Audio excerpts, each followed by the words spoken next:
We believe that in our country there shall be no minority, there shall be no majority, there shall just be people. And those people will have the same status before the law.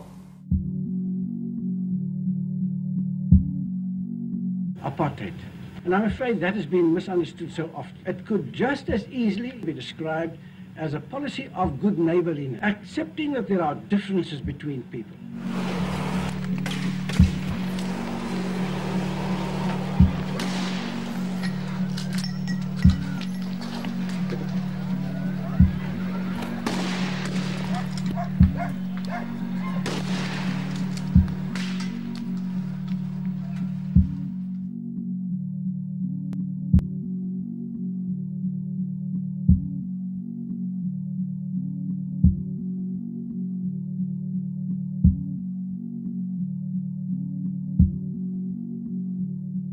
When October 19 hit us,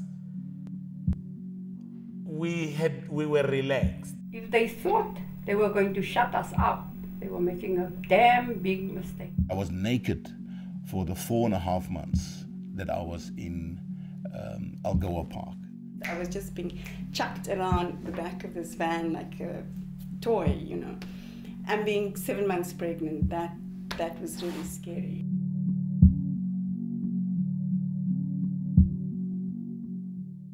Being a child in the apartheid years, we were not aware of the greater scheme of things. We just knew that our mothers worked for white people. I was always on a search as a young person. And I don't know what it is I was looking for, but it made me enjoy life because life became a discovery. If you grew up, for instance, like I did, being dark-skinned with a flat nose and crisp hair, you were at the bottom of the ladder. And I just understood that as a child.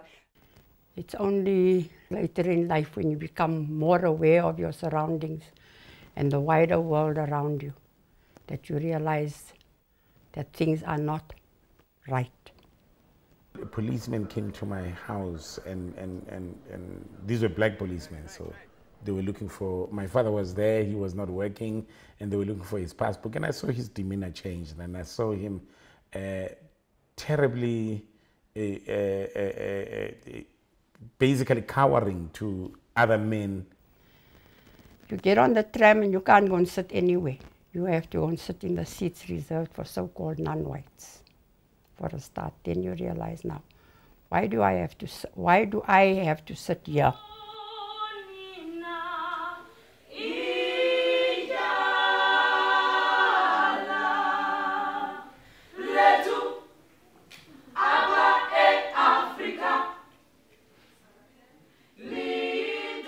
For me, it was not until I reached high school when the whole wave of black consciousness set upon us. Getting exposed to African American literature, that for me just blew me away. I stumbled in a book about Martin Luther King. Immediately after that, Malcolm X. Immediately after that, I mean, you know, just these books were flooding my consciousness and my person. And Tom Mantata in school. And not too long after that, Abram Tiro was expelled from Teflop University. He came to our school to address us, and we came out and we embraced him. So just things sped up for me very quickly, and then black consciousness kind of consumed me. BC was a natural next step in my political development, and I welcomed it with open arms because suddenly my hair was fashionable, you know. I could let it grow wild. I didn't have to torture it into being straight any longer. Black consciousness was introduced to us in concrete terms. That black men, you are on your own, you have nothing to lose but the chains of your slavery. And the way we did it with black consciousness was to turn that negativity into something positive by saying, if you can't beat them, can you imagine a situation where you don't have to drop your head, where you don't have to say, sorry my baas, jammer laat ek lewe, I'm sorry that I'm alive. Can you do things for yourself? Can you change your situation? Can you change your country? Can you change the world? So these are the names of people that you heard about, who were the dynamic forces behind Black consciousness, who everybody told you that they were the pillars on which Black consciousness rested. It was Steve Biko, it was Abraham Tiro, it was Harry Nengwenkulu, it was Mapetla Mohapi, it was Mthuli Shezi, it was Dr. Obrimukwape. For me, those were the pillars of Black consciousness in terms of thought leadership and in terms of people pushing it forward. In concrete terms, it said to you, when you go to town and you see a white person, they expect you to move to the pavement. Do not, off the pavement, do not. When a white person comes to you and says certain things, just know who you are. And that's what we did.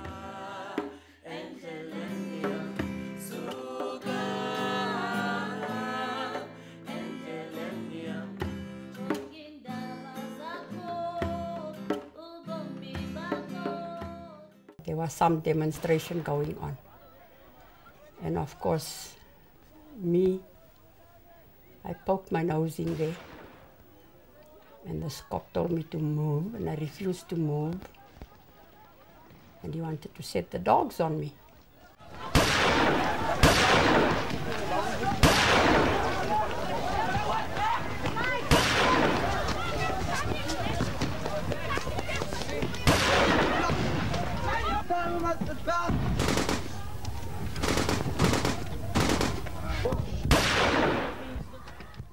Being a journalist under apartheid was fun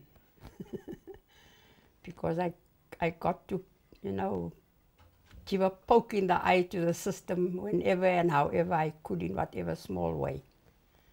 I was young. I joined the newspapers when I was 19. I didn't even know what journalism was, but I ended up in the newspapers.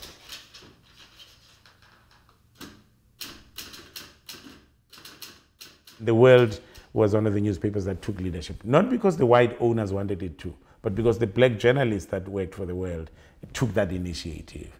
And under the cover of the newspaper codes, we then pushed a philosophy of Black consciousness. The newspapers were mostly run by Black men, and these were not the most liberated, liberal males. They were chauvinists. They were tough, hard drinking, hard swearing, aggressive people who didn't really care about gender issues and women's rights. I mean, I used to have a news editor used to put his hand down my blouse, stand behind my seat as I'm typing on my old-fashioned Olivetti typewriter, put his hand down my blouse and fondle my breasts and say, maybe this will make you type faster because we're sitting on a deadline here, And I remember we approaching Upesi saying to him that this whole nonsense of bikini-clad women on the front pages of the newspapers have to go. The newspapers have to now begin to reflect the aspirations of our people. So from 1975, if you can look at the newspapers, look at 73, 74, you'll see pin-up girls, they used to be called. From 1970, late 74, 75, you started seeing political stories in the front pages.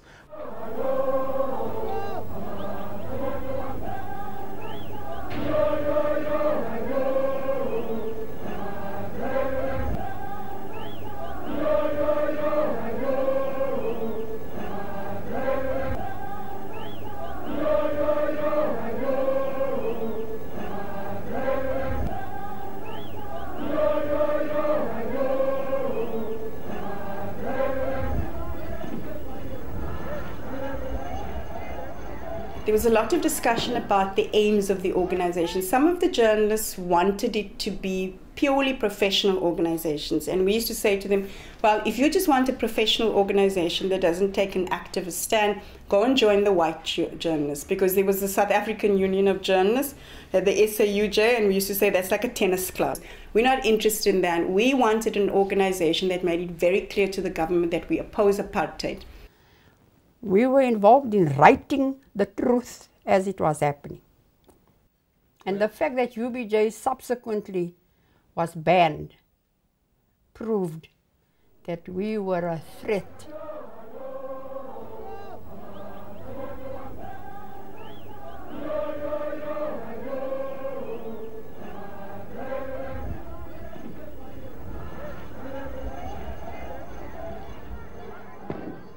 Well, at the university I was part of of SASO, of the South African Students Organization. We were also very much, and particularly Steve, was very much in touch with the leadership of the high schools movement.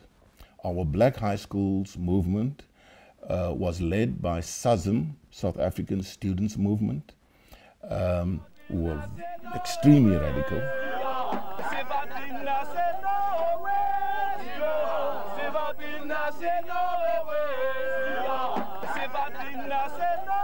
So when June 16 happened, although it surprised everybody, we knew for that whole year that we were sitting on a tinderbox.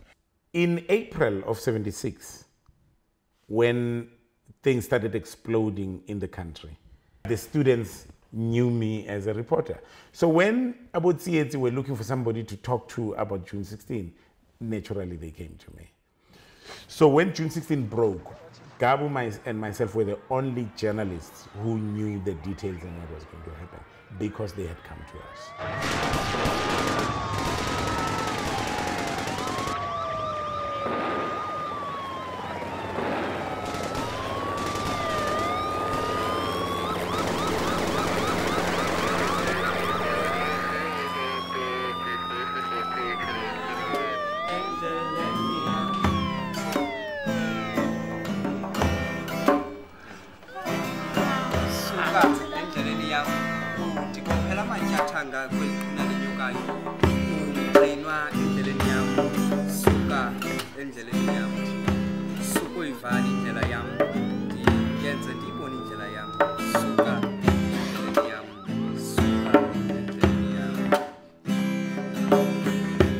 Another occasion I was arrested and locked up. Came to my door at lunchtime with another big Mabunu cop saying that they come for lunch. So I swore at them again, told them to F off. So of course I got into trouble for that. I got locked up at Proti Cop Shop for a couple of nights. And I could hear people looking for me. And I heard them mentioning my name and saying they're looking for Juby Mayet. We know she's here. We want to see her. And this cop just said, no, there's nobody by that name here. And I was inside. They took my son's father, pushed him into the bathroom, and then I heard them push his head into the toilet. So when I realized that was happening, I came running out of the room where I was hiding, and they just left him immediately, threw me into the van. But instead of taking me just to the cells or to the police station, they rode that van at breakneck speed around corners. And in the back of the police van in those days, there's nothing to hold on to, absolutely nothing, except if you can, you know, they had like, not burglar bars, but fine mesh wire. And if you could get your fingers into the wire, you could somehow hold onto the wire. But for the rest, I was just being chucked around the back of this van like a toy, you know. And being 7 months pregnant, that was really scary. I've been arrested at the border post. I've been stopped at the roadblock. I've been arrested at all different places. Funny, I've never thought about this thing, but they never found me at home. Then they used to come and they used to wake everybody up. I never wanted anyone to catch me sleeping. So when the heat got up, I had other places where I would go and sleep. Breaking banning orders for members of the black consciousness was not a big thing. It was a lot of fun many times. Once Steve narrated how he went to Port Elizabeth and went to visit another band person, Barney Pichana. And while he was in PE, he literally walked past the officers of security police and they didn't even recognize him. My attitude was, you are the one banning me. I'm not banning me. I was going to live my life the way I did before. Unrestrained, unrestricted, unbanned.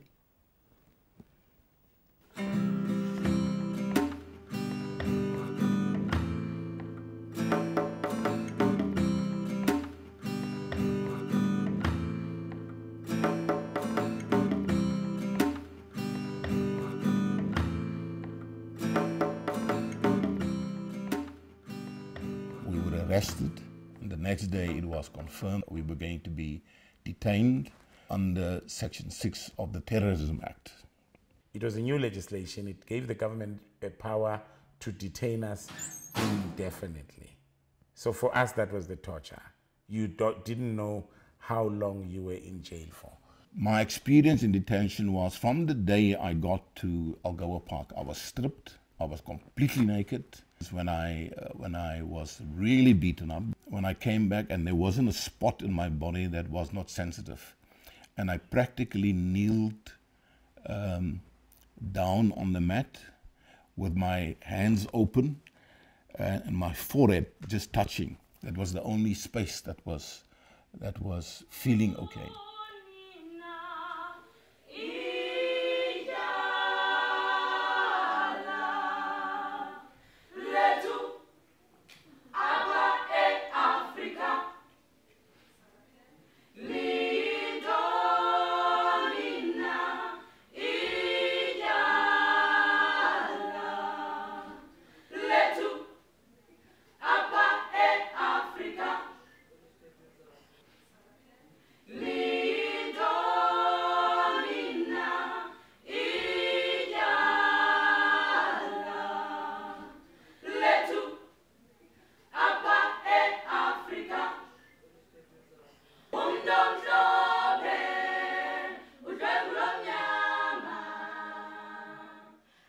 Hundreds of young people who came back from the funeral started activities and burnings in New Brighton, and a lot of them were arrested and all brought to Algoa Park, where there was so much noise.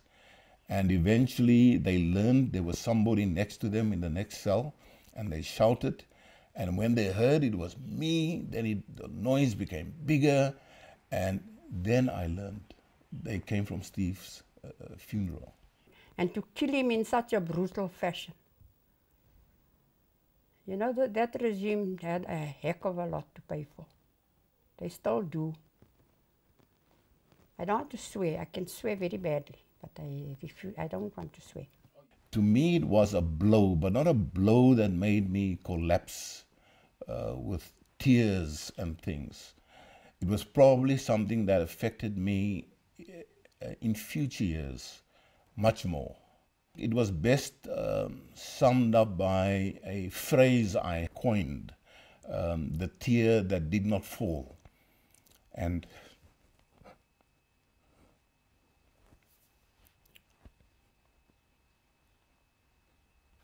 sorry.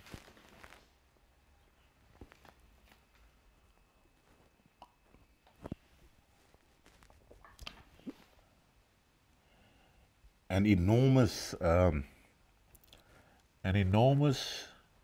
inconsolable sadness, a heavy weight, and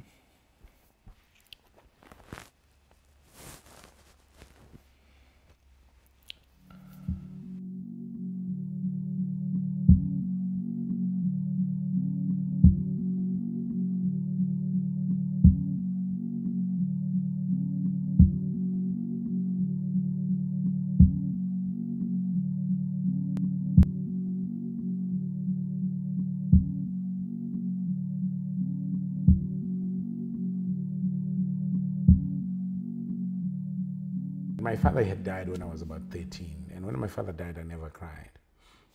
But that day was the first time I cried when somebody had died.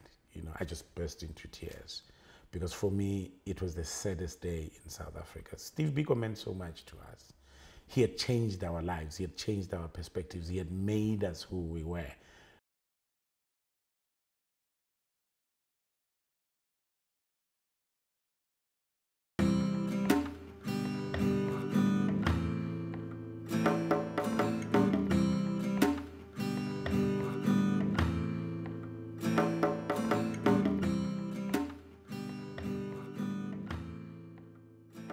On the 19th of October, the entire Black Consciousness movement and all its organizations were banned. Captain Siebert and his boss, the colonel, who is now passed away, came to visit me to enthusiastically tell me that that just about everything is gone. Alles is verby. There was a banging on both my front and back doors in the big house at about 2, 3 a.m. And of course, we were so used to that banging on the door, me and my children. We knew it was the khatas. I'm driving around, I don't know what to do. You know, I have to find a way of finding out what happened at home. There were no phones those days in the black townships. Wherever I went, somebody has been arrested, somebody has been arrested. Then Mukwena, he says to me, we've been banned. What do you mean we've been banned? The news had that come out, the World newspaper had been banned, Weekend World has been banned. These are the newspapers I work for. And 17 or 19 other black consciousness organizations have been banned, including Midupi and a few other organizations that I belong. That's the first time that it hit me with, now this is the 19th of October. So then I drive to M17. That's when I ran into Osman Nana, who said to me, they were here looking for you and arrested to Pesi Koboza. So now even M17, I can, you know, so the world was getting smaller and smaller. None of the others stood out as much as the world. And we understood that very moment that if they were prepared to ban the biggest black newspaper at the time, they are sending a very strong signal to us that the gloves are off. We all had a sense, one way or the other, that something big was going to happen. I don't think, I for one didn't envisage so many organizations and 2 newspapers being banned. You know, you didn't think that the jackboot would come down that hard. This made me quite frightened, you know, that it was going to get worse. We said to ourselves, if anything happened to UBJ, let's make sure there is an organization in place to carry on the work, which is why we worked on the Constitution and new membership forms or whatever necessary to put in place WAZA, so that the minute UBJ was banned, WAZA was there to take its place.